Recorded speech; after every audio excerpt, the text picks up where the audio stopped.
সাগর পরিমাণ গুনাহ যদি তোমার হয়, তওবার দ্বারা আল্লাহ পাক সাগর পরিমাণ গুনাহকে সাগর পরিমাণ নেকি বানায় দেন।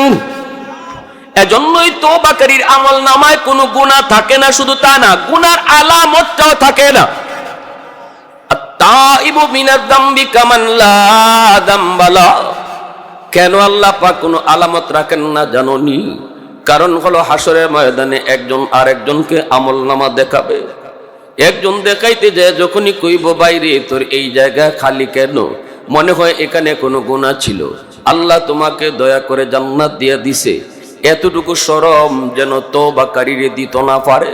এজন্য আল্লাহ পাক ওই খালি জায়গা খালি রাখেন না, বরং নিজের পক্ষ থেকে এই খালি জায়গাটা নেকি দ্বারা ভরপুর করে দেয়। মুসলমানের আওয়াজে কও না সুবহানাল্লাহ। আল্লাহ বলে ইন্নাল্লাহা ইউহিব্বুত তাওয়াবিন ওয়া ইউহিব্বুল মুতাতাহহিরিন। তওবাকারীর ভালোবাসার কথা আল্লাহ আগে নিয়ে আসলেন, মুতাতাহহিরিনের ভালোবাসার কথা আল্লাহ পরে নিলেন। তওবাকারী কে? কই গুনাহ করার পর যে কান্দে। মুতাতাহহিরিন কারা? যারা গুনাহ করেই না, যারা পুত পবিত্র, যারা গুনাহ করে না তাদেরকে আল্লাহ ভালোবাসে। গুনাহ করেই না তাদেরকে আল্লাহ ভালোবাসে। আবার গুনাহ করার পর যারা তওবা করে তাদেরকে আল্লাহ ভালোবাসে। এই দুই দল ভালোবাসার ভিতরে আল্লাহ পাক তওবা যারা করে তাদের ভালোবাসার কথা আগে নিয়ে আসছেন। সুবহানাল্লাহ জোরে কও, আর একটু জোরে কও না সুবহানাল্লাহ। এজন্য আল্লাহ পাক বান্দা গুনাহ মাফ করার ব্যাপারে আমি আল্লাহ তিনটা নাম রাখছি। একটা নাম হলো আমার গাফির, আরেকটা নাম হলো গফুর, আরেকটা নাম হলো গাফফার। ছোট ছোট গুনাহ আমি গাফির নামের উসিলায় মাফ করি, মিডিয়াম সাইজের গুনাহ গফুর নামের উসিলায় মাফ করি, বড় বড় গুনাহ আমি গাফফার নামের উসিলায় মাফ করি। সত্যের পথ অবলম্বন করুন। KH Islamic media.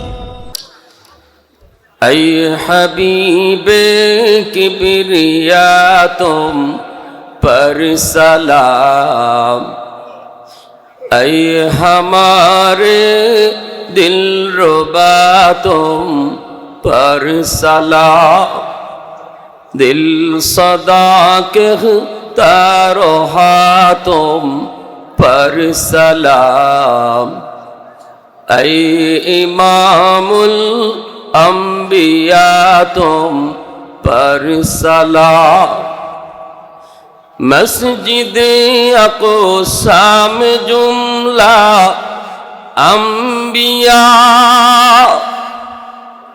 मस्जिद अक़सा में जुमला अंबिया मुक़्तदी थे और विहा तुम मुक़्तदा, मुक़्तदी थे और विहा तुम मुक़्तदा, ऐ इमामुल अंबिया तुम पर सलाम, दिल सदा कहता रहा तुम पर सलाम।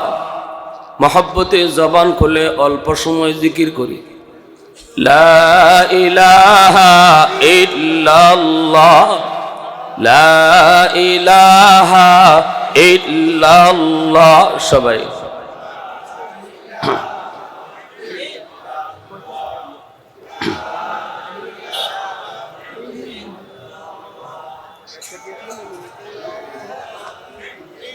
मोहब्बते आवाज करे ला इलाहा इल्लाल्लाह, ला इलाहा इल्लाल्लाह।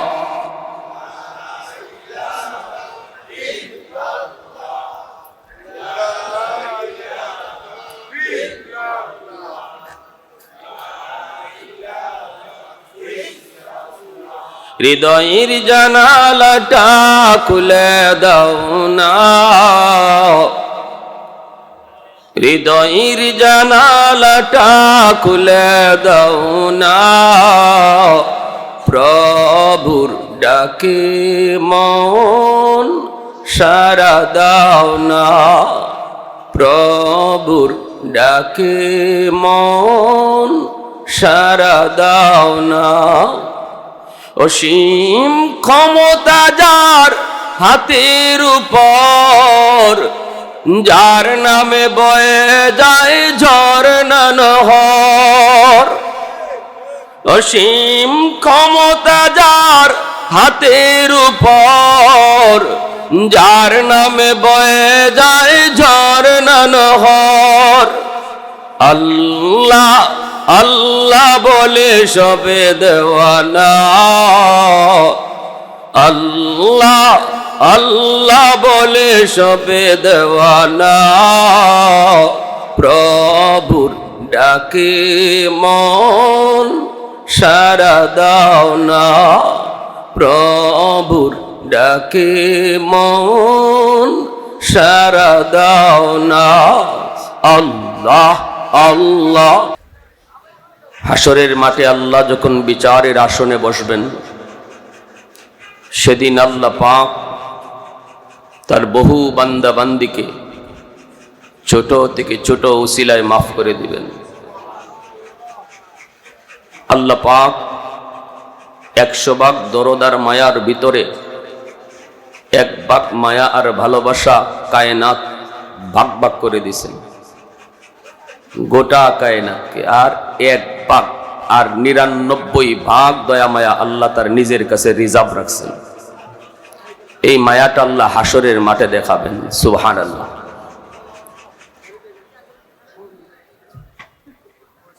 আল্লাহ পাক রব্বুল আলামিন হাসরের মাঠে তার অপরাধী গুনাহগার বান্দা বান্দির পক্ষে থাকবা।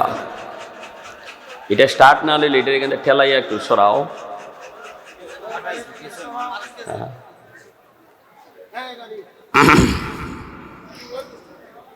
তো অপরাধী বান্দা বান্দির পক্ষে থাকবে আল্লাহ। আল্লাহ নিজে বিচারক স্বাভাবিকভাবে আসামির পক্ষেই থাকে। আইন আদালত যারা বুঝেন, যারা জানেন, বিচারক কিন্তু নরমালি আসামির পক্ষে থাকে চিন্তা চেতনায়। এজন্যই কোনো বিচারক তার কোর্টে যাওয়ার পথে যদি নিজের চোখে কোনো অপরাধ দেখে, জজ সাহেব নিজে দেখছে কে কারে মারছে, অপরাধীরে জজ সাহেব নিজের চোখে দেখছে, ঘটনাস্থলে জজ সাহেব ছিল, এমনও যদি হয়, তবুও পৃথিবীর কোনো জজ তার বিচারের আসনে বসে কখনো এই কথা বলে না যে এটা তো আমিই দেখছি, কে কারে মারছে, কে কারে খুন করছে, কে অপরাধ করছে, এখানে আবার সাক্ষী লাগবে কে, এমন কথা কোনো বিচারক বলে না। বরং কি বলে, প্রমাণ করো, সাক্ষী আনো, সে যে অপরাধ করছে। দুনিয়ার নগণ্য বিচারক যদি আসামির পক্ষে থাকে, সকল বিচারকের বিচারক আমার আপনার মালিক যেদিন হাসরের ময়দানে বিচারের আসনে বসবেন, ওই দিন আল্লাহ তার গুনাহগার অপরাধী বান্দাবান্দির পক্ষে থাকবা। কোন উসিলায় কারে মাফ করা যায়, আল্লাহ শুধু উসিলা তালাশ করবা, কারে কিভাবে মাফ করা যায়। এজন্যই মাহফিলে যে আল্লাহর ওলির স্মৃতি বিজড়িত এই প্রতিষ্ঠান, যে প্রতিষ্ঠানের সাথে আমাদের মায়া, একটা দরদ, একটা ভালোবাসা, শুধু সে আল্লাহর ওলির খাতিরে, যিনি জমিনে থাকতে অনেক মায়া করতেন, অনেক আদর করতেন, ব্যস্ততার ভিতরেও চেষ্টা করি মনে প্রাণে একটু জিয়ারত করে যাওয়ার জন্য। এখানে যে আসলাম, বসলাম, এই বসাটাও আমার আপনার কাছে, আমার আপনার কাছে ছোট আমল হতে পারে, কিন্তু এটাও তো নাজাতের উসিলা হইতে পারে কি পারে না। এক হাদিস শরীফে রসুল বলেন, একজন মানুষের ফয়সালা হয়ে গেছে জাহান্নাম, সে জাহান্নামের দিকে যাচ্ছে, কিন্তু বারবার পিছনে আল্লাহ পাকের দিকে তাকাইতেছে। তো আল্লাহ পাক তারে জিজ্ঞেস করবেন, বান্দা তোর ফয়সালা হলো জাহান্নাম, তুই যাবে জাহান্নামে, কিন্তু বারবার আমাকে কি দেখো। কাল্লা, দুনিয়াতে উলামায়ে কেরামের জবানে শুনছি, হাসরের মাঠে তুমি ছোট ছোট উসিলায় বহু বান্দারে মাফ করে দেবা। আল্লাহ আমার কেন জানি মন বলে আজ আমাকেও এমন কোনো একটা ছোট উসিলায় তুমি মাফ করে দাও কিনা, এই বুক ভরা আশা নিয়ে বারবার তোমার দিকে তাকাইতেছে। আল্লাহ পাক বলবেন, বান্দা তোর কথাটা আমি আল্লাহর কাছে বড় ভালো লাগলো। মালিক তখন ফেরেশতাদেরকে বলবেন, আমার বান্দার আমল নামাটা আমাকে তোমরা দেখাও। আল্লাহ নিজেই দেখবেন। এরপরে আল্লাহ বলবেন, বান্দা তোর আমল নামার ভিতরে গুনার পাল্লা ভারী, নেকির পাল্লা হালকা, যার কারণে তোমার ফয়সালা হলো জাহান্নাম। কিন্তু বান্দা, ওই যে আমি দেখতেছি তোর আমল নামার ভিতরে দুনিয়ার অমুক জায়গার একটা মাহফিল, ওই মাহফিলে তুমি বসা, একটু বলো তো সেখানে কেন তুমি হাজির হয়েছো? সুবহানাল্লাহ। লোকটাই কইব, মালিক দুনিয়ার কোনো লোভে নয়, দুনিয়ার কোনো কিছু পাওয়ার জন্য নয়, শুধুমাত্র তোমাকে খুশি করার জন্য। আল্লাহ পাক রব্বুল আলামিন তখন বলবেন, বান্দা শুন, আমি আল্লাহর আদত হচ্ছে মাফ করে দেওয়া, কিন্তু আমার নিজাম হলো উসিলা ছাড়া মাফ করি না।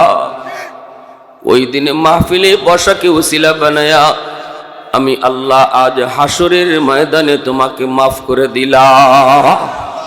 আওয়াজ দিয়ে কও না সুবহানাল্লাহ, আর একটু জোরে কও না সুবহানাল্লাহ।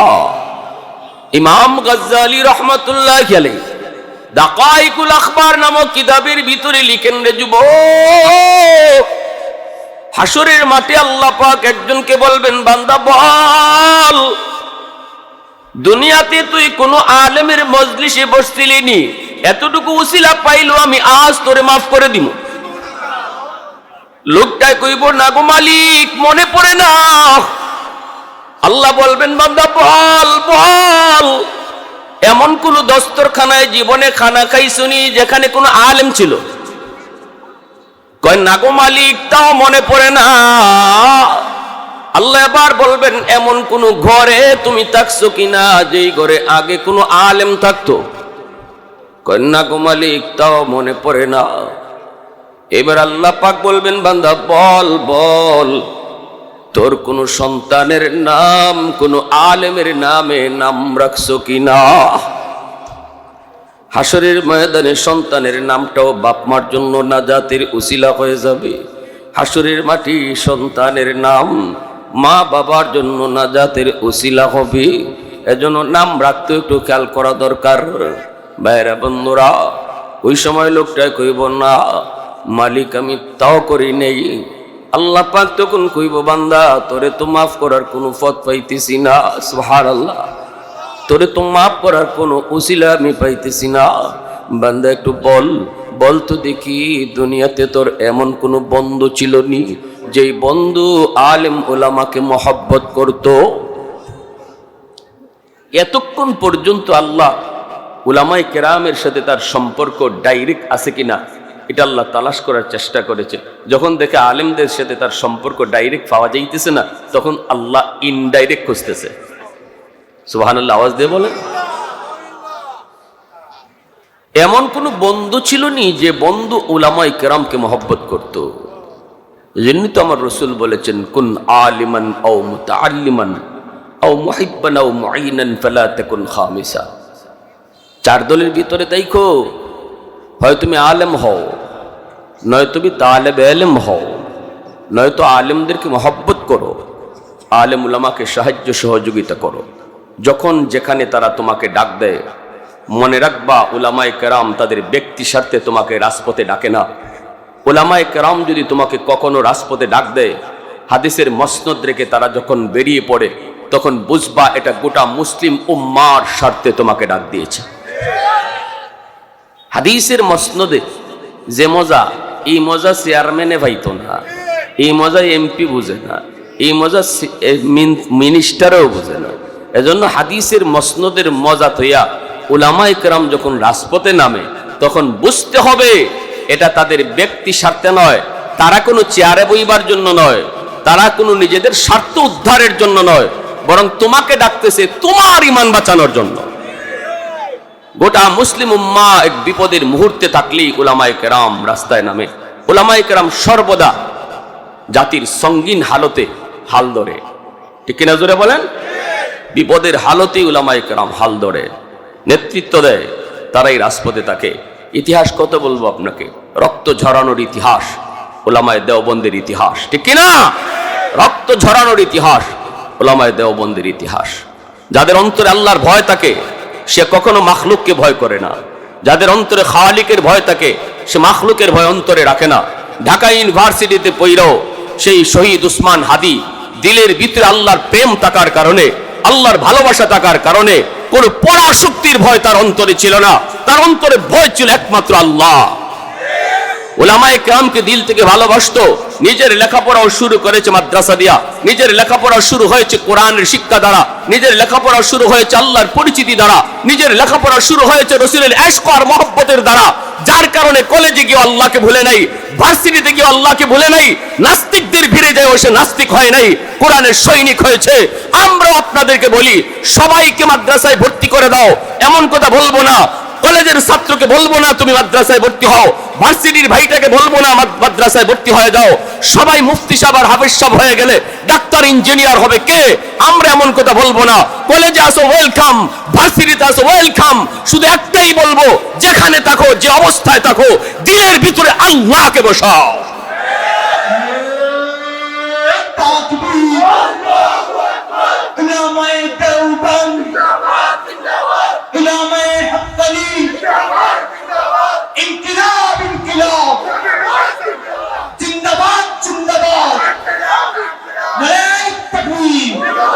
প্যারে হাজিরিনে যুবক, তোমার মতো একজন যুবক ছিল শরীফ উসমান হাদি, তোমার মতোই কলেজে পড়ুয়া, ভার্সিটিতে পড়ুয়া। কি পরিমাণ দিলের ভিতরে আল্লাহ পাকের প্রতি ভয়ভীতি আর তাকওয়া ছিল, অন্তরে আল্লাহর প্রেম আর খাঁটি দেশপ্রেম ছিল, বেজাইল্লা না, ঠিক না? যখন দেশপ্রেম দুই প্রকার, একটা হইল খাঁটি আর একটা হইল বেজাইল্লা।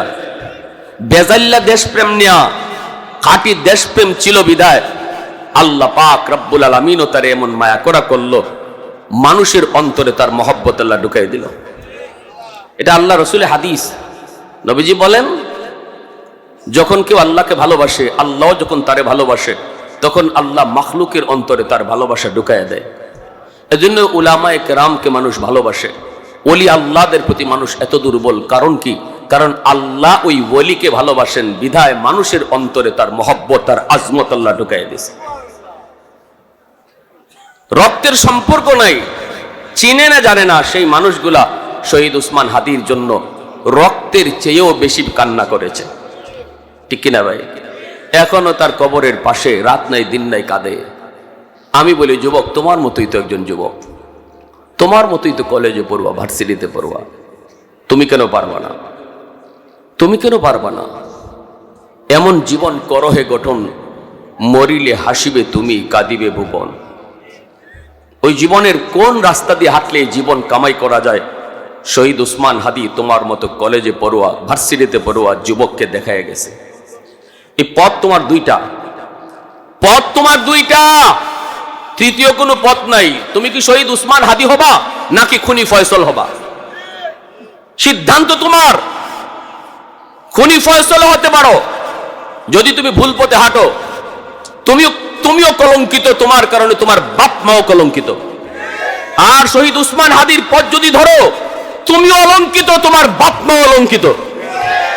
আজ যদি খুনি ফয়সল ধরা পড়ে, সারা বাংলাদেশের মানুষ মিষ্টি বিতরণ করব। পরে যদি ফাঁসিতে ঝুলানো হয়, কুত্তা মরছে কইয়া মানুষ আনন্দ করব। কিন্তু শহীদ উসমান হাদি চলে গেল, বাংলার মানুষকে কাঁদাইয়া গেল। এই কান্না আজও থামে নাই, কান্না চলতেছে, চলবে, কান্না চলতেছে, চলবে। প্যারে হাজিরিন, ভালো করে ইয়াদ রাখো, ভালো করে ইয়াদ রাখো, এ জীবন জীবন নয়, মরণের পরের জীবনটাই আসল জীবন। এই জীবনের প্রতিটা কাজের হিসাব পাই টু পাই তোমাকে আল্লাহর সামনে দিতে হবে। এজন্য তো আমরা দেখছি সে যুবক আজান হলে বন্ধুদেরকে বলতো, দোস্ত চলো মসজিদের মিনার থেকে মালিক ডাকতেছে, তার কদমে সেজদা দিয়ে আসে। কলেজ ভার্সিটিতে পড়িয়াও তার দিলের ভিতরে আল্লাহর এত প্রেম এত ভালোবাসা ছিল, যার কারণে আল্লাহ তার সে চলে গেল কিন্তু আল্লাহ তারে অমর করে রেখে দিল। আমার ভাইয়েরা, বন্ধুরা, যুবক, এজন্যই তো আল্লাহ পাক রব্বুল আলামিন বলবেন, এই বান্দা বল, তোমার কোন সন্তানের নাম কোন আলেমের নামে নাম রাখছনি? কইব না গো মালিক, তাও করি নেই। আল্লাহ পাক রব্বুল আলামিন তখন বলবে, বান্দা বল, দুনিয়াতে তোর এমন কোন বন্ধু ছিল কিনা যেই বন্ধু উলামায়ে কেরামদেরকে মহব্বত করত? তখন কইব মালিক, মনে পড়েছে, আল্লাহ মনে পড়েছে, দুনিয়াতে আমার একজন বন্ধু ছিল, আমার ওই বন্ধু উলামায়ে কেরামদেরকে মহব্বত করত, ছাত্রদেরকে ভালোবাসত, মাদ্রাসায় আসা যাওয়া করত, গুলমুকাফন মাদ্রাসায় আসা যাওয়া করত, ছাত্রদের হালত সে জানতো, আমাকেও মাঝে মাঝে বলতো, আমিও কম বেশি তার হাতে সহযোগিতা করতাম, মসজিদের ইমাম মুয়াজ্জিনের সাথে সম্পর্ক ছিল, এলাকার উলামায়ে কেরামকে বড় মহব্বত করত, চলতো। আল্লাহ পাক রব্বুল আলামিনের কুদরতি চেহারার মধ্যে তখন হাসি ফুটবে। সুবহানাল্লাহ, সুবহানাল্লাহ জোরে বল। আল্লাহ পাক বলবে, বান্দা শুন, আমি আল্লাহর আদত হলো মাফ করে দেওয়া, কিন্তু আমার নিজাম হলো উসিলা ছাড়া মাফ করি না। আমার নবীর নায়েবে রাসূল, আমার নবীর নায়েবে নবী উলামায়ে কেরামের সাথে তোর সম্পর্ক ডাইরেক্ট প্রমাণিত হয় নাই, কিন্তু ইনডাইরেক্ট প্রমাণিত হয়েছে। ওই কাজটারে, ওই আমলটারে উসিলা বানাইয়া আমি আল্লাহ হাসরের ময়দানে তোমার নাজাতের ফয়সালা করে দিলাম। আল্লাহ যদি এই আমলকে উসিলা বানাইয়া হাসরের ময়দানে তোমাকে আমাকে মাফ করে দেন, এই ক্ষমতা আল্লাহর আছে না নাই? আরেকটু জোরে কও, আছে না নাই? আল্লাহ চাইলে পারেন কি পারেন না? কারো কাছে আল্লাহর জবাব দেওয়া লাগবে নাকি? আরেকটু জোরে কও, জবাব দেওয়া লাগবে নাকি?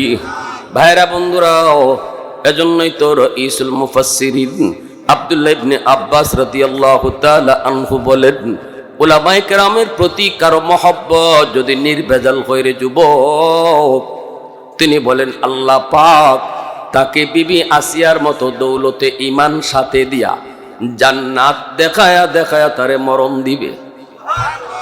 এই উম্মতের ভিতরে যিনি সবচেয়ে বেশি আল্লাহর কোরআনকে তিনি বুঝছেন, রাসূল যারে সার্টিফিকেট দিয়েছেন সবচেয়ে বড় মুফাসসির রাইসুল মুফাসসিরিন আব্দুল্লাহ ইবনে আব্বাস রাদিয়াল্লাহু তাআলা আনহু, তিনি বলছেন, আলেম উলামার প্রতি কারো যদি মহব্বত থাকে, কেউ যদি বলে উলামায়ে কেরামকে দেখলে আমার ভালো লাগে, মাদ্রাসায় গেলে আমার দিলটা শান্তি হয়, ছাত্রদেরকে দেখলে আমার দিলটা খুশি হয়ে যায়, এমন কথা যদি সত্যি কেউ দিল থেকে কয়, আল্লাহ পাক রব্বুল আলামিন বিবি আসিয়ার মতো দৌলতে ঈমান দিয়া তারে মরণ দিবে। আর যদি কেউ কয় মৌলবী দেখতে ভালো লাগে না, এই মোল্লা মুন্সিরা এই দেশটারে খাইছে, এমনও কয়নি না, কয় না? এমন কথা যদি কেউ কয়, আমি মৌলবী কইতেছি না, রাসূলের সব সাহাবীদের ভিতরে যিনি আল্লাহর কোরআন সবচেয়ে বেশি বুঝছেন, উম্মতের ভিতরে যিনি সবচেয়ে বেশি কোরআন বুঝছেন, নবীজির আপন চাচাতো ভাই আব্দুল্লাহ ইবনে আব্বাস রাদিয়াল্লাহু তাআলা আনহু রাইসুল মুফাসসিরিন, তাফসীরের কিতাবের ভিতরে তিনি নিজে লিখেন, কেউ যদি কয় মৌলবী মুন্সি আমার ভালো লাগে না, মাদ্রাসা আমার দেখতে ভালো লাগে না, দেশটারে মৌলবীরা নষ্ট করেছে, মৌলবীরা দেশটারে খাইছে, দিলের ভিতরে যদি মাদ্রাসার প্রতি তার দুশ্মনী থাকে, উলামায়ে কেরামের প্রতি তার বিদ্বেষ থাকে, তিনি বলতেছেন ওই লোকটা মরণের সময় ফেরাউনের মতো বেঈমান হয়ে মরবে। তার কপালে যত বড় নামাজের দাগ থাকুক, বছরে বছরে সে যত উমরাই করুক, বছরে বছরে সে যত হজই করুক, মসজিদ মাদ্রাসায় লক্ষ লক্ষ টাকা দান করুক, তবুও তিনি বলতেছেন, আমি আব্দুল্লাহ বলতেছি, মরণের সময় ফেরাউনের মতো বেঈমান হয়ে মরবে। নাউজুবিল্লাহ, জোরে কোন। রাইসুল মুফাসসিরিন বলেন, যদি আমার কথা তোমাদের বিশ্বাস না হয়, এরপরে কথাটা আরো শক্ত করে বলছেন, আমার কথা যদি তোমাদের বিশ্বাস না হয়, তাহলে তোমরা তার কবর খুঁদো। কি কইছেন? কবর খুঁদো। কবর খুঁজতে দেখো তোমরা চেহারা রাখছিলা কিবলামুখী কইরা, কিন্তু ফেরেশতারা তার চেহারা কিবলা থেকে ঘুরায় দিছে। নাউজুবিল্লাহ, জোরে কও। তিনি কইছেন যদি আমার কথা তোমাদের বিশ্বাস না হয়, কসম করে বলি আমি আব্দুল্লাহ, তার কবর খুঁজো। কবর খুঁজতে দেখবা তার চেহারা কিবলার দিকে নাই, কিবলা থেকে চেহারা ঘুরায়া দেওয়া হয়েছে। এজন্য বলি যুবক একটু সাবধান, সাবধান, সাবধান।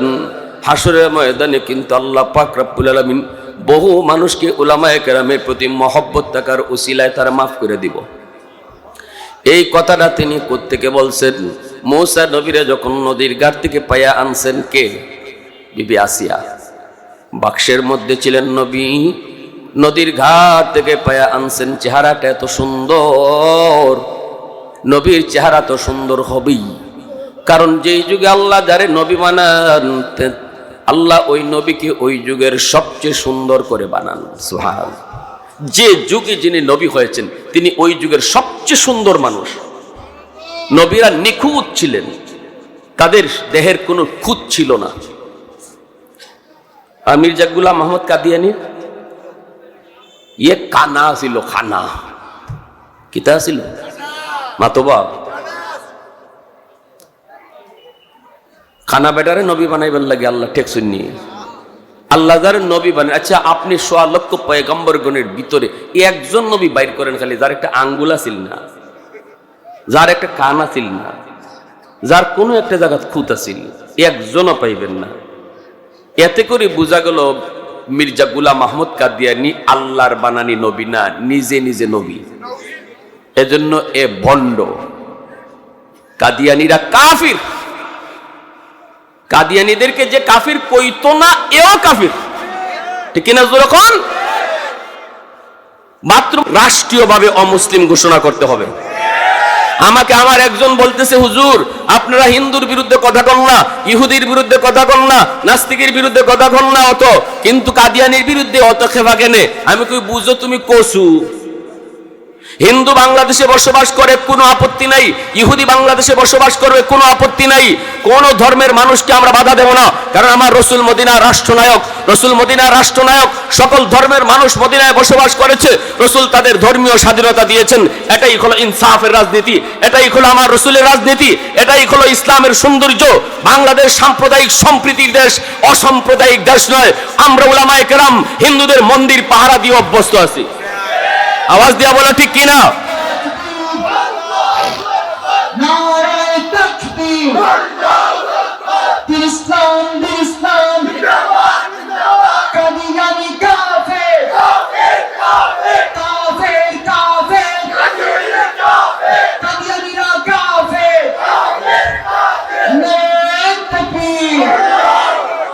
হিন্দু কোনদিন কয় আমি মুসলমান? হিন্দুরে যদি আপনি জিগান তুই কোন ধর্মের, কইব আমি হিন্দু। খ্রিস্টানরে যদি আপনি জিগান তুই কোন ধর্মের, কইব আমি খ্রিস্টান। ইহুদিরে জিগাইলে কইব আমি ইহুদি। কিন্তু কাদিয়ানি তোরে জিগাইলে তুই কেন লাগে কস আমি মুসলমান? এখানে আমাদের অবজেকশন। তুমি তোমার ভিন্ন পরিচয় দাও, ভিন্ন ধর্মের পরিচয় দাও, কোনো আপত্তি নাই আমাদের। ভিন্ন ধর্মের মানুষ যেভাবে বাংলাদেশে বসবাস করে তোমরা বসবাস করো, কিন্তু পরিচয় দিবা আমি মুসলমান, এখানে অবজেকশন, ঠিক কিনা? আমার নবীর শেষ নবী মানবা না, আর মির্জা গোলাম আহমদের নবী মানবা, পরিচয় দিবা মুসলমান, এটা কোনোদিন মুসলমান বরদাস্ত করবে না। এতে যদি রক্ত দিতে হয় রক্ত দিতে রাজি আছি, এতে যদি জীবন দিতে হয় জীবন দিতে রাজি আছি। হাসরের মাঠে এতটুকুতে বলতে পারবো, রসুল আপনার খতমে নবুয়তের আন্দোলন করতে যায় রক্ত ঝরাইছি, এটাই আমার সুপারিশের জন্য যথেষ্ট, ঠিক কিনা? জোরে কও। প্যারে হাজিরিন, মুসা আলাইহিস সালামকে বিবি আসিয়া ভাই আনছেন, আনার পরে তাই দেখিয়া বড় মায়া লাগছে। নবীর চেহারা তো মায়া লাগবই। ফেরাউনের কাছে লই আয়া কইতাছেন, রাবি গো দেখো কত সুন্দর একটা বাচ্চা নদীর ঘাটও পাইছি, আমার যে মায়া লাগে। আল্লাহ এখন, আসিয়া তুমি আমার নবীর চেহারা দেখিয়া কইছো মায়া লাগে, তে নেও আমারও তোমারে মায়া লাগে। আল্লাহ দৌলতে ঈমান দিয়া দিছেন। আর ফেরাউনে কইছিল আমার কিতা কিতা জানি লাগে। ওখানে তোমার তো গো কিচ্ছু না, আমার তো খবর হইতেছে। কেন কিছু কও না? যে বাচ্চারা তো আমার ক্ষমতা যাইব, জ্যোতিষীরা কইছে, গণকে কইছে এই বাচ্চা বলে এখনো জীবিত। অত বাচ্চা যে বনি ইসরায়েলের মারলাম হাজারে বিজারে, এই বাচ্চা বলে মাইরও পড়ে না, হে এখনো জীবিতই। এই টেনশনে তো আমার ঘুম হারাম, আমার খাওয়া হারাম, আমার সব হারাম। না সেরাত আসি আছে, না আনন্দ আছে। আর তুমি এখন নদীর ঘাট থেকে ফাইয়া লই এইসব একবারে গড়ো। এখন আমার তো ডর লাগে, ইডই নি হিডিয়া, ইডই নি আসি। এখন তোমার মাথার তার তুর আসেনি, কিতাব উজ্জে যে তোমারে মানুষে বাদশা বানাইছে। তোমার জ্যোতিষীরা কইছে না বাচ্চা এটা বনি ইসরায়েলের? বলে হ। কত এই বাচ্চা বনি ইসরায়েলের কেমনে হইব? কত কেমনে হইতো না, হইব কেমনে? বনি ইসরায়েল আমরা থেকে বাটি এলাকায়, যদি বনি ইসরায়েল থেকে বাইশে আইতো ইবাই আওয়ার কথা না, নদীর স্রোতে বাইটল নেওয়ার কথা। মূলত আল্লাহ দরিয়ারে আদেশ করছে, এই দরিয়া আমার মূসারে তুই তোর স্রোতের উল্টা লইয়া যা। কারণ আল্লাহর সাথে চ্যালেঞ্জ যে করে, আল্লাহ চ্যালেঞ্জ সহজে নেয় না, আল্লাহ চ্যালেঞ্জ খুব কঠিন ভাবে নেয়। আমরা তো মানুষ, আমরা মনে করি চ্যালেঞ্জ দিলাইছে যে ভাই সহজ হই ভাই, কিন্তু আল্লাহর সাথে চ্যালেঞ্জে যে যায় আল্লাহ এই চ্যালেঞ্জটা খুব কঠিন ভাবে নেয়। ফেরাউনে কইছে মুসা নবীরে মারতো, আর আল্লাহ এখন আমি রাখতাম। এবার দেখি ফেরাউনে জিতে না আল্লাহ জিতেন। আল্লাহ এখন এবার তোর সাথে শুরু হয়ে গেল আবার চ্যালেঞ্জ, আমি আল্লাহ রাখতাম আর তুই মারতে। আমার মুসারে আমি যেবায় খুশি ইবায় ফালতে পারতাম, বাঁচাইতে পারতাম। যে বৎসর বাচ্চা রাখবার সিদ্ধান্ত, এই বৎসরই তো মুসা নবীর আল্লাহ ফাটাইতে পারেন, কিন্তু আল্লাহ এই বৎসর না ফাটাইয়া যে বৎসর হত্যার নির্দেশ এই বৎসর মুসা নবীরে পাঠাইছেন। এটাই বুঝাইবার লাগে আল্লাহ যে আমি আল্লাহ চ্যালেঞ্জ সহজ ভাবে নেই না, আমি যার সাথে চ্যালেঞ্জে যাই, যে আমার সাথে চ্যালেঞ্জে আয়, এটা খুব কঠিন হয়। এরপরে আল্লাহ এখন দরিয়ারে তুই উল্টা লইয়া যা, আল্লাহ এটা বুঝাইলেন। এটাই আল্লাহ মেসেজ দিলেন যে মুসারে তুই মারতে চাস, এই মুসারে আমি আল্লাহ তোর বড় বড় করাইমু। ঠিক কিনা জোরে কম? ওই যে কোনো এক জায়গায় আমি মুসারে বড় করাইতে পারতাম, তাইলে তো আমার চ্যালেঞ্জটা সোজা হয়ে জায়গা।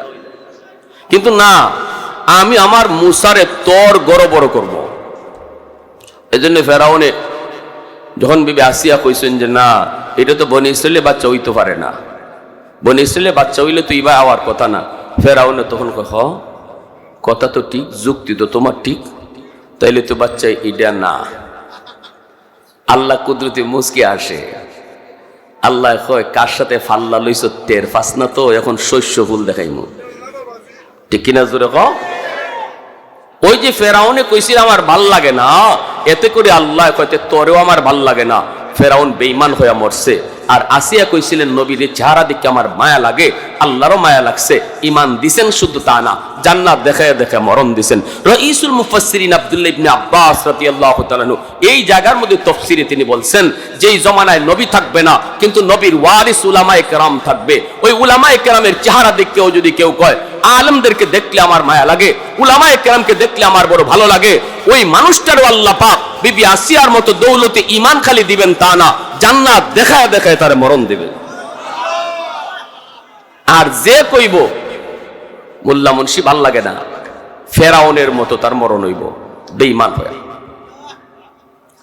তাহলে উলামায়ে কেরামের প্রতি মহব্বত দরকার আসেনি না নাই? আরো জোরে আসেনি না নাই?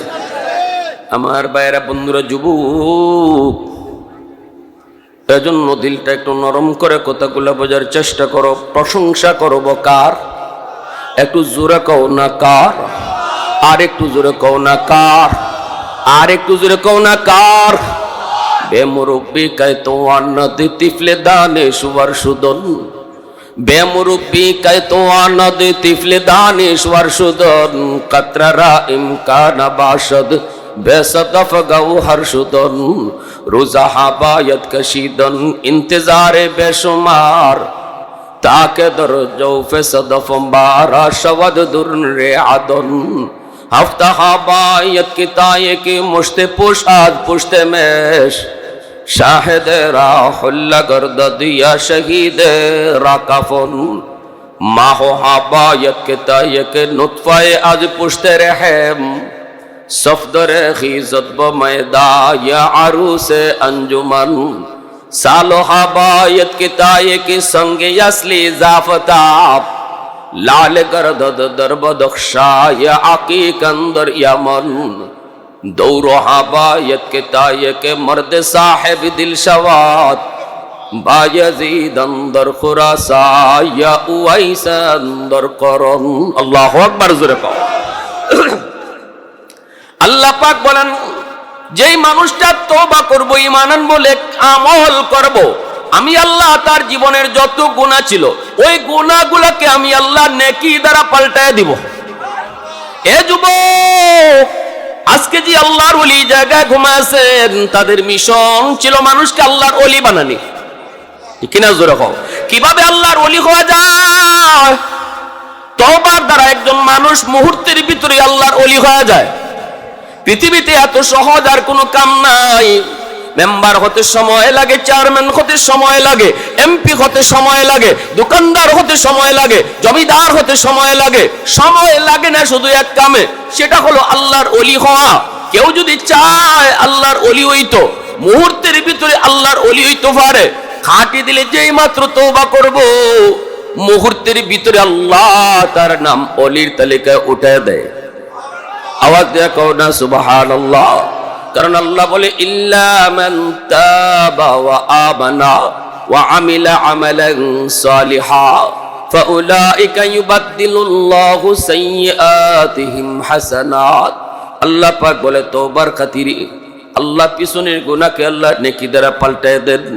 গুনাহ যদি তোমার পাহাড় পরিমাণ হয় রে যুবক, তওবার কারণে আল্লাহ পাক পাহাড় পরিমাণ গুনাহকে আল্লাহ পাহাড় পরিমাণ নেকি বানায় দেয়।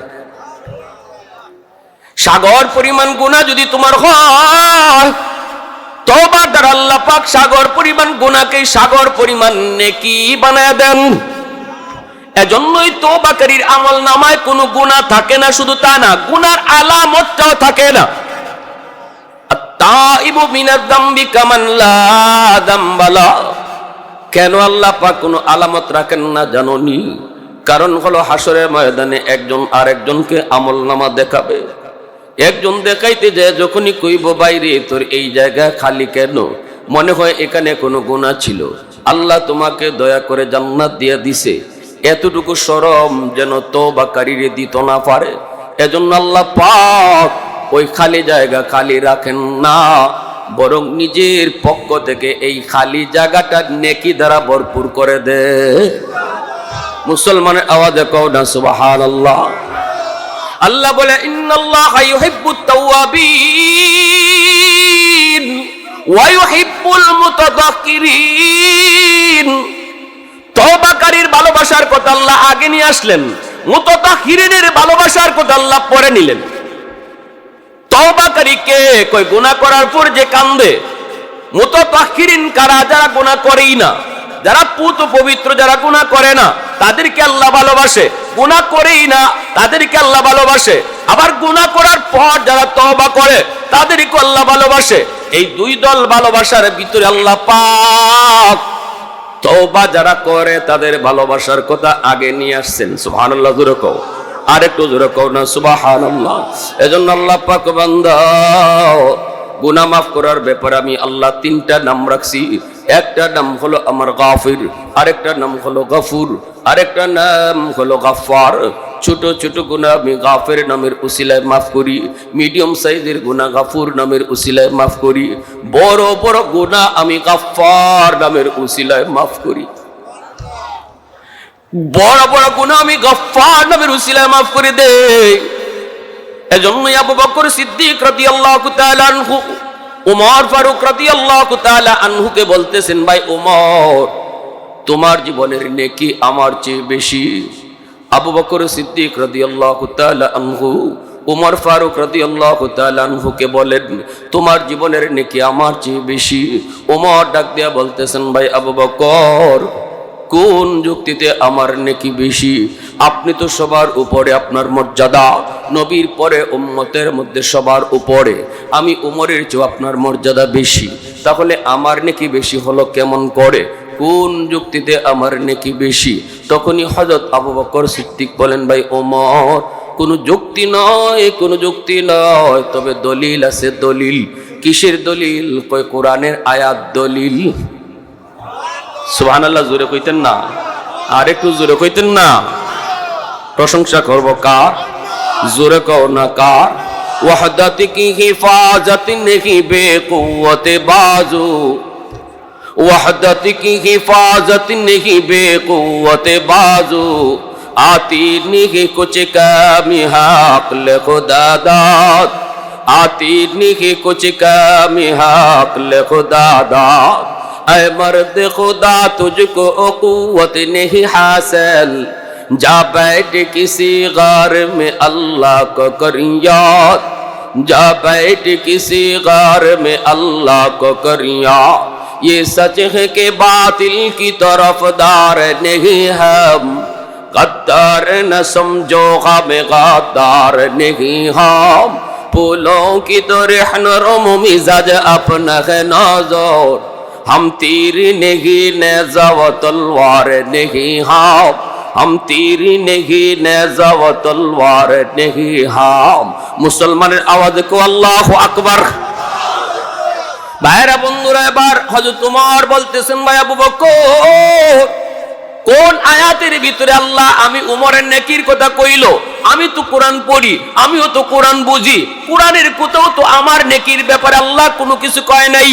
তখনই আবু বকর সিদ্দিক এই আয়াত তেলাওয়াত করেন, ইল্লা মান তাবা ওয়া আমানা ওয়া আমিলা আমালান সালিহা ফাউলাইকা ইউবাদদিলুল্লাহু সাইয়্যাতিহিম হাসানাত। ও ভাই ওমর, এই আয়াত কি তুমি পড়ো নাই? ওমর বলেন, আমি তো এই আয়াত পড়েছি। কই এই আয়াতের ভিতরে আল্লাহ তোমার নেকি বেশি হওয়ার কথা কইছে? সুবহানাল্লাহ কইতেন না? হযরত ওমর ফারুক রাদিয়াল্লাহু তাআলা আনহু বলেন, ভাই আবু বকর, কেমনে আল্লাহ কইলো? আমি তো বুঝি নাই।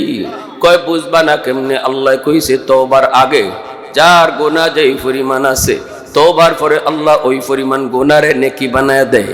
এটা তুমি বুঝছো নি? কয় হয় এটাতে বুঝছি। কয় তাহলে এবার তুমি কও, মুসলমান হওয়ার আগে তোমার গুনাহ আমার সমান আছিল না বেশি আছিল? আমার থেকে কম আছিল না বেশি আছিল? ওমর বলেন, মুসলমান হওয়ার আগে তো আমার গুনাহ বেশি ছিল, আমার গুনাহটাই বেশি ছিল, আপনার চেয়ে আমার গুনাহটাই বেশি ছিল। এই কথা একমত নি? বলে হয় একমত। ও ভাই ওমর, তাহলে ইসলাম গ্রহণ করার পরে আল্লাহ যদি এই গুনারে নেকি বানায় দেয়, তাহলে গুনাহ যেমন তোমার আগে বেশি আছিল, এখন তো নেকিও তোমার বেশি হয়ে গেছে। সুবহানাল্লাহ ওয়া বিহামদিহি সুবহানাল্লাহ। সাহাবায়ে কেরামের ভিতরে আলোচনা হইতো কি লইয়া, আর আমরার মাঝে আলোচনা হয় কিতা লইয়া? ফুট কয়লা লন্ডন ফাটাইছো? কয় না, দুইজন গেছই। হে বেটা কয় আমার 3 লাখে হারছই। ঠিক না নি? আমরা তো ইতই প্রতিযোগিতা, ঠিক না? আবু বকর সিদ্দিক কইন, ও ভাই ওমর, আল্লাহ নু কইলা তওবার আগে যে গুনাহ আছিল এটাতে আল্লাহ নেকি বানায় দিন। তে তোমার গুনাহ যদি ইসলাম গ্রহণ করার আগে বেশি থাকে, তো এখন তো ইসলাম গ্রহণের পরে তওবার ফরফরি আল্লাহ পাক তোমার এই গুনারে যদি নেকি বানায় দিয়া দেয়, তো এখন আগে ছিল আমার থেকে গুনাহ তোমার বেশি, এখন তো নেকিও আমার থেকে বেশি হয়ে গেছে। কথাটা বুঝছেন নি আপনারা? সহজ না নি কথা? কঠিন তো না। ওমর ফারুক রাদিয়াল্লাহু তাআলা আনহু নীরব, নিস্তব্ধ হয়ে গেলেন, জবাব নেই। কারণ আল্লাহর কোরআনে আয়াত দিয়ে যদি কাউকে দলিল দেওয়া হয়, এখানে আর কোনো যুক্তি চলে না, এখানে কোনো পণ্ডিতি চলে না, এখানে কোনো কথা চলে না। আমার কথা ততক্ষণ যতক্ষণ আল্লাহ রসুলের কথা পাই না। যখনই আমি আল্লাহ রসুলের কথা পেয়ে যাব, আমি যত বড় পণ্ডিত হই, এখানে আর কোনো পণ্ডিতি চলতো না। আমার মতে মত নয়, নবীর মতে মত, এর নাম হলো উম্মত। ঠিক না? আমার মতে মত নয়, নবীর মতে মত, এর নাম উম্মত। নিজের মত চালাইবাই খবর আছে, তুমিও করে লাও আমার ওয়াজ। আমার ভাইরা বন্ধুরা, এবার হযরত ওমর বলতেছেন, ভাই আবু বকর, তাহলে আমি আর কোনো কথা বলবো না, তবে একটা কথা কই। কও, যদি আমি উমরের জীবনের নেকি আপনার চেয়ে বেশি হয়, তাহলে আসেন আমরা দুইজনের জীবনের নেকি বদলা বদলি করি। শেষ। এক কথাই আমি কইতাম না আমার কম আপনার বেশি, আপনি কইবেন আপনার কম আমার বেশি, ইতা বাদ হইবালা। আমি আগের থেকে প্রস্তাব দিলাম, আমার জীবনের নেকি আপনারা দিলাইমু, আপনার জীবনের নেকি আমারে দিবানি। সিদ্দিক আকবর একটু নীরব, সাথে সাথে হযরত ওমর ফারুক রাদিয়াল্লাহু তাআলা আনহু বলেন, ভাই আবু বকর, গোটা জিন্দেগির নেকি আমাকে দেওয়ার লাগতো না, আমি ওমর আমার গোটা জিন্দেগির নেকি তোমাকে দিয়ে দিব, তুমি শুধু আমাকে এক রাইতের নেকি দিবাইনি। এক রাইতের নেকি যদি আমাকে দাও, আমি ওমর গোটা জিন্দেগির নেকি তোমাকে দিয়ে দিব। এই কথা বলতে আবু বকর সিদ্দিক বলতেছেন, ভাই ওমর, এটা কোন রাতের কথা তুমি বলছো? তখনই ওমর বলেন, সেটা হলো ওই রাত যেই রাতে আমার মায়ার নবীর সাথে আপনি হিজরত করেছে। सिद्दीक तेरा नाम से इस्लाम रहेगा, सिद्दीक तेरा नाम से इस्लाम रहेगा, दुनिया की सदाकत में तेरा नाम रहेगा, दुनिया की सदाकत में तेरा नाम रहेगा, फारूक तेरा नाम से इस्लाम रहेगा, दुनिया की अदालत में तेरा नाम रहेगा, दुनिया की अदालत में तेरा नाम रहेगा, उस्मान तेरा नाम से इस्लाम रहेगा, दुनिया की सखावत में तेरा नाम रहेगा, दुनिया की सखावत में तेरा नाम रहेगा, हैदार तेरा नाम से इस्लाम रहेगा, दुनिया की शुजाअत में तेरा नाम रहेगा, मुआविया तेरा नाम से इस्लाम रहेगा, दुनिया की सियासत में तेरा नाम रहेगा, दुनिया की सियासत में तेरा नाम रहेगा। मुसलमानेर आवाजे बोलो अल्लाहु আকবার। ভাইরা বন্ধুরা, যেই মাত্র এই কথাটা বলছেন হযরত ওমর চোখের পানি ছাইরা কান্দেন আর বলতেছেন, ভাই আবু বকর, আমি তো ওই রাতের নেকিটা চাই যেই রাত্রে তুমি নবীর জন্য দরজার সামনে দাঁড়ায় দাঁড়ায় পাহারা দাঁড়ায় অপেক্ষা করেছো, আমার রসুল কখন আইসা তোমাকে ডাক দিবেন, দরজার পাশে দাঁড়ায় দাঁড়ায় তুমি সারা রাত অপেক্ষা করেছো, বিছানার মধ্যে পিঠ লাগাও নাই, বিছানায় তুমি পিঠ লাগাও নাই, নবীজি গভীর রাতে দরজার পাশে এসে ডাক দিয়েছেন, আস্তে আস্তে ডাক দিয়েছেন, আবু বকর, সাথে সাথে তুমি দরজা খুলে দিয়েছো। রসুল তোমারে জিজ্ঞেস করেছেন, আবু বকর, মদিনার মানব দানব পাক পাখালি সবাই ঘুমায়, মক্কার মানুষও ঘুমায়, আরবের মানুষও ঘুমায়, এই ঘুমন্ত মানুষগুলার ভিতরে তুমি এত তাড়াতাড়ি কেমনে দরজা খুলছো? সুবহানাল্লাহ। এরে আবু বকর, তুমি কি ঘুমাও না? সেদিন আপনি বলেছিলেন, নবী গো, 40 দিন আগে আপনি ইশারা দিয়েছিলেন, আবু বকর, কোন এক রাতে তোমাকে নিয়ে হিজরত করব। ওগো নবীজি, খোদার কসম, ওই দিন থেকে আজ পর্যন্ত আমি বিছানায় পিঠ লাগাই না। গভীর রাতে যদি আমার মায়ার নবী দরজার পাশে এসে আমাকে আস্তে করে ডাক দেন, আর যদি আমার দরজা খুলতে দেরি হয়, তাহলে নবীজির কষ্ট হবে। সেদিন তুমি বিছানায় পিঠ লাগাও নেই, মায়ার নবীর জন্য 40টা রাত অপেক্ষায় ছিলা। এরপরে মায়ার নবীকে নিয়ে তুমি রওনা দিয়েছো, গারে সুরের দিকে উঠবা, এত উঁচা পাহাড়, এই পাহাড়ের উপরে হলো সেই গুহা, সেই গুহায় তুমি কেমনে উঠছো? আমার দু জাহানের বাচ্চা রহমতের নবীর পাহাড় বাইতে তুমি দেও না, নিজের কাদের মধ্যে রসুলরে তুইলা তুমি নিজে নিজে পাহাড় বায়া বায়া উঠছো। আজও যারা মক্কা মদিনা যান, জিয়ারা করায়, দেখবেন গারে সুর, এখানে গেলে পরে আপনারা দেখাইব ওই সেই গুহা, যে গুহা রসুল আশ্রয় নিয়েছিলেন হযরত আবু বকর সিদ্দিককে নিয়া। কিন্তু সাহস হয় না, সাহস হয় না। আমি আমার কথা কই, আমি সাহস করতাম, পারছি না উঠবার, কিন্তু মানুষ উঠতেছে। এখন কিন্তু সৌদি সরকার রাস্তা করে দিছে, আপনার জায়গায় জায়গায় দোকান রাখছে, টং রাখছে, আপনি পানির তৃষ্ণা লাগলে পানি পাইবেন, জুস খাইতেছিলে জুস পাইবেন, জিরাইয়া জিরাইয়া জিরাইয়া জিরাইয়া আপনি উঠতে পারবেন। কয়েক ঘন্টা সময় লাগে সেই গাড়ে সুরে উঠতে। রসুলের যুগে কিন্তু এমন রাস্তা ছিল না, জায়গায় জায়গায় জুস পাবেন কোথা থেকে? এই পাথরের উপর পা দিয়া দিয়া সেই গুহায় উঠতে হতো। আবু বকর সিদ্দিক সেদিন দু জাহানের বাদশারে নিজের কাঁধে লইছেন। ইয়া রাসূলুল্লাহ, পাহাড় বাইতে আপনার কষ্ট হবে, আপনি আমার পিঠে উঠেন। রসুলের পিঠে লইয়া সিদ্দিক আকবর ওই পাথরে পা দিয়া দিয়া সেই গুহায় গিয়ে হচ্ছে। আল্লাহর নবী যখন যার পিঠে উঠছেন সেই সবার আগে চলে গেছে, ঠিক না? রসুল বুরাকের পিঠে উঠছেন, বুরাক সবার আগে চলে গেছে। রসুল সিদ্দিকের পিঠে উঠছেন, সিদ্দিক উম্মতের মধ্যে সবার আগে চলে গেছে। আল্লাহ রসুল সাল্লাল্লাহু আলাইহি ওয়াসাল্লামকে সেই গুহার মুখে রেখা এবার আবু বকর সিদ্দিক রাদিয়াল্লাহু তাআলা আনহু বলতেছে, ইয়া রাসূলুল্লাহ, ওগো নবীজি, আপনি আগে ঢুকেন না গো নবী, আমি আগে যাই গুহার ভিতরে একটু ঢুকি। মেহমান আছেন কেউ? মেহমান আছেন? অসুস্থ?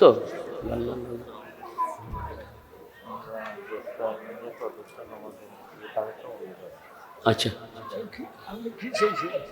না আমি কিছু কোনো মেহমান আছেন। আবু বকর সিদ্দিক বলতেছেন, ইয়া রাসূলুল্লাহ, আপনি একটু দাঁড়ান, আমি ভিতরে ঢুকি। কোনো জীব জানোয়ার থাকলে ক্ষতি হয় আমার হোক, আপনার যেন ক্ষতি না হয়। রসুলকে গুহার ভিতর মুখে রাইখা সিদ্দিক আকবর ভিতরে ঢুকছেন। পাগড়ি সিরে সিরে যতগুলি গর্ত ছিল গর্তের মুখগুলি বন্ধ করেছেন। একটা গর্তের মুখ বন্ধ করার মতো কাপড় ছিল না, নিজের পা দিয়া গর্তের মুখটা আটকায় রাখছেন। এরপরে আবু বকর সিদ্দিক মায়ার নবীকে ডাক দিলেন, ইয়া রাসূলুল্লাহ, ওগো নবীজি, আপনি এবার ভিতরে আসেন। নবীজি ভিতরে ঢোকা মাত্রই সিদ্দিকে আকবর রসুলকে বলতেছেন, ইয়া রাসূলুল্লাহ, আপনি আমার কোলে মাথা রেখে ঘুমান গো নবী, অনেক কষ্ট হয়েছে আপনার। রসুল সিদ্দিকের কোলের মধ্যে মাথা রেখে ঘুমায় পড়ছেন। হযরত ওমর কান্দেন আর বলেন, ভাই আবু বকর, এই মুহূর্তে ঘুমের প্রয়োজন ছিল তোমার বেশি। সুবহানাল্লাহ। 40টা রাত যে ঘুমায় না, আজ ঘুমের প্রয়োজনটা, এই মুহূর্তে ঘুমের প্রয়োজনটা ছিল আপনার, কিন্তু নিজে না ঘুমায়া দু জাহানের বাদশারে ঘুম পাড়াইছেন। মায়ার নবীর নুরানি চেহারাটা আপনি নয়ন জুড়ে জুড়ে দেখছেন। যেই গর্তের মধ্যে আপনি পা দিয়ে আটকায় রাখলেন, ওই গর্তটার মধ্যেই ছিল বিষাক্ত সাপ। সাপে দিল কামড়, বিষের যন্ত্রণায় অস্থির, কিন্তু আপনি বডি নাড়ান না, কারণ বডি নাড়াচাড়া করলে আমার মায়ার নবীর ঘুম ভেঙে যাবে। সাপের বিষের যন্ত্রণা যে সাপের কামড় খায় সে জানে রে যুবক, কেউ বুঝবে না। সিদ্দিক আকবরের চেহারাটা পর্যন্ত কালো হয়ে গেল, দাঁতে দাঁতে কিরিমিরি খেয়ে তিনি হজম করতেছেন। এরপরও নিজের বডিটা নাড়াচাড়া করেন না, কারণ দু জাহানের বাচ্চা তার কুলে ঘুমাইতেছেন। নবীজির ঘুম ভাঙলে কষ্ট হবে। সাহাবায়ে কেরাম কত বড় আশিক ছিলেন। হযরত আলী রাদিয়াল্লাহু তাআলা আনহুর ওরাতেও রসুল তাবুক যুদ্ধ থেকে ফিরে আসার পথে এবার রসুল একটু ঘুমাইছিলেন। হযরত আলী আসরের নামাজ পড়তে পারেন নাই। আলী মনে করছেন হয়তো রসুল একটু পরে উঠে যাবেন, কিন্তু নবীজির আর ঘুম ভাঙলো না। সূর্য ডুবে গেল, রসুলের ঘুম ভাঙলো। রসুল বলতেছেন, আলী, ও আলী, চেহারাটা এমন কেন? আসরের নামাজ বুঝি তুমি পড়ো নাই? আলী বলতেছেন, নবী গো, নামাজ পড়ি নাই গো নবী, কাজা হয়ে গেছে। রসুল বলেন, আমাকে ডাক দিলা না কেন? আলী বলে, ইয়া রাসূলুল্লাহ, দু জাহানের বাদশা আমার কুলে ঘুমায়, এমন খুশনসিব কয়জনের আছে গো নবী? আমার মন সায় দেয় নাই আপনারে ডাক দিয়া ঘুম ভাঙাবো। সূর্য ডুবে গেছে, কাজা পরে নিব। মায়ার নবী হাত উঠায় দিছেন, হাত উঠায় বলতেছেন, ও আসমানের মালিক, ও সূর্যের মালিক, তোমার সূর্য কেন ডুবে গেল? আলী তো নিজের ইচ্ছায় নামাজ কাজা করে নাই, তোমার বন্ধুর আরামের জন্য তার নামাজ কাজা হয়েছে। আল্লাহ, আমি হাত উঠায় দিলাম, এই হাত উপরে থাকতে থাকতে ডুবন্ত সূর্য তুমি আবার আকাশে উঠাও, যেন আমার আলী যথা টাইমে নামাজ পড়তে পারে। রদ্দের শামস নামক কিতাবের ভিতরে লিখেন, রসুলের হাত উপরে থাকতে থাকতে আল্লাহ পাক ডুবন্ত সূর্য আবার আকাশে উঠায় দিলেন।